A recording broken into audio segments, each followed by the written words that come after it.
Давайте представим сегодня наш город в далеком прошлом. Итак, 1780 год.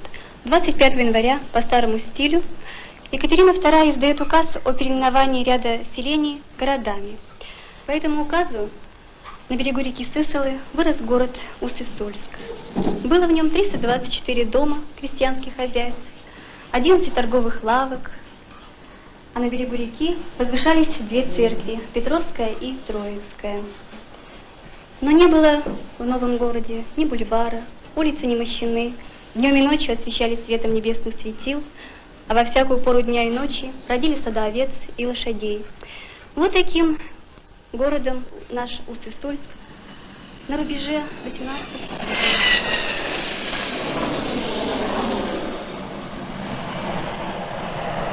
Вот вы впервые в Сыктывкаре. Скажите, что вы знаете о городе? Большой центр нефтеносного района. Вероятно, вполне промышленно развит, естественно. Я в этом городе впервые, и, собственно, ничего так о нем не знаю. Был этот город небольшой, наподобие большого села такого. Сейчас этот город очень изменился. Понимаете, я сама живу в этом городе, но что о нем сказать? Раньше даже в гербе нашего города был нарисован медведь, спящий в берлоге. И его назвали медвежьим углом, наш город. Ну а что сказать о самом городе, посмотрите сами.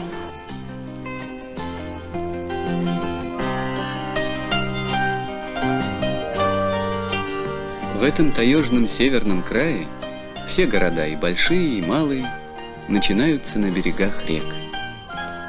Там, где Сысола встречается с Вычегдой, стоит Сыктывкар, столица трижды орденоносной коми-автономной республики.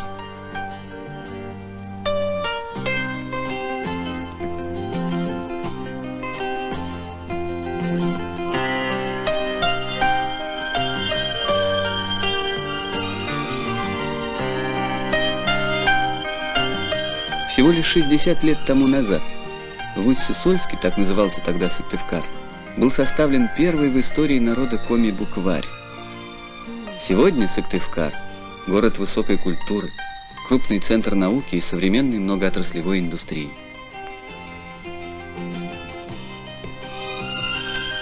Флагман сыктывкарских предприятий – лесопромышленный комплекс, один из крупнейших не только у нас, но и в Европе. Его называют гигантом на Вычегде.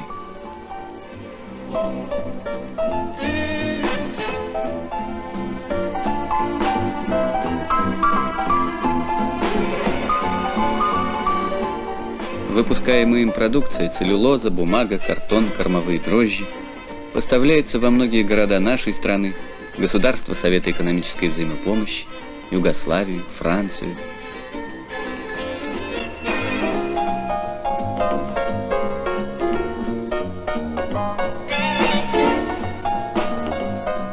Лесопромышленный комплекс – гордость столицы республики.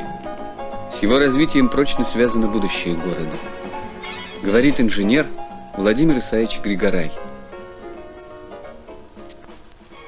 Каждая третья книга, выпускаемая в нашей стране, печатается на нашей бумаге. С вводом второй и третьей очереди развития нашего комплекса производство печатных видов бумаг возрастет и достигнет уровня 820 тысяч тонн в год.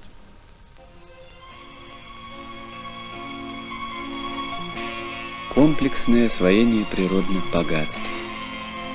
На это направлена работа коми-филиала Академии наук СССР. В том, что за 60 лет промышленное производство в республике возросло в 576 раз, есть немалый вклад и сыктывкарских ученых. Ученые филиала обмениваются информацией со своими коллегами из Австралии, Франции, Венгрии, Японии, США. Доктор биологических наук Михаил Павлович Рощевский рассказывает. Не так давно в Сыктывкаре проходил первый всесоюзный, даже точнее международный симпозиум по сравнительной электрокардиологии. Профессор Райланд из Бельгии, президент Международного совета по электрокардиологии, так высказался о работе симпозиума. Он сказал, что симпозиум разбудил ранее спящую область науки, столь важную для электрофизиологии сердца, для электрофизиологии, патофизиологии сердца человека.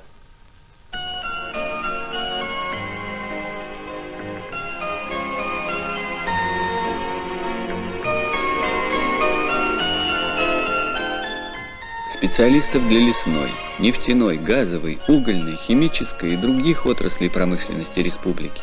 Для работы в области науки, культуры, образования готовит Сыктывкарский университет.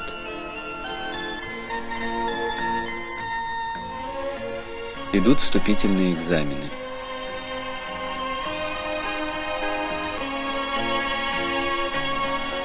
Надежда Александровна Беляева, математик, преподаватель университета. В этой же аудитории с таким же волнением сдавала она свой первый экзамен 7 лет назад, в числе самых первых абитуриентов Сыктывкарского университета.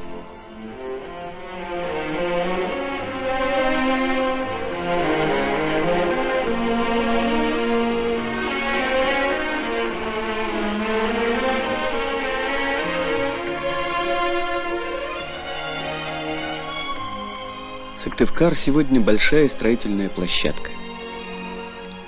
На этом месте поднимется новый университетский городок. Его строительство – один из пунктов генерального плана развития города.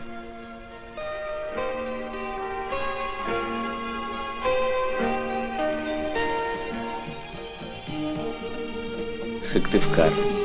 Сегодня это слово с уважением произносят во многих спортивных центрах мира.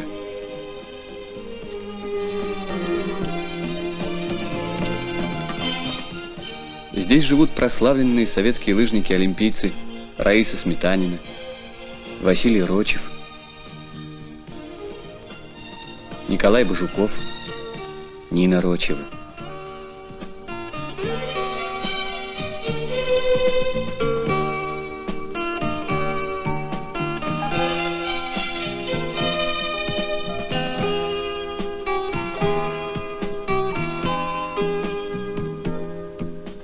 Это было в 28 году. Город только-только начал принимать Москву. Многие тогда просто не верили, что из Москвы за 1000 верст, без проводов, так сказать, по одному воздуху может прийти человеческий голос. Масло в огонь подливали церковники, мол, проделки сатаны это, а не радио.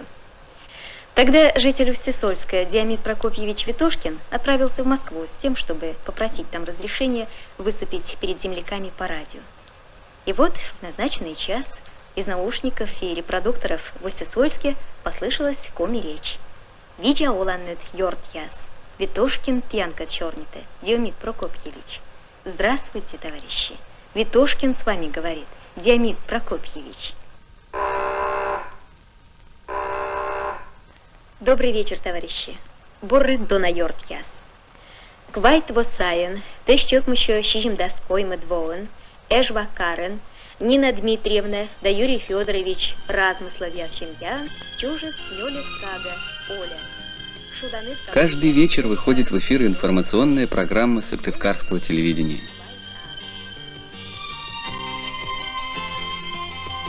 Сегодня в ней рассказ о миллионном жителе Коми АССР Оле Размысловой.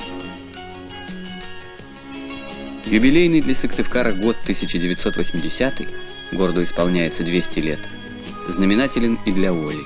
Со своими сверстниками она впервые переступит порог школы.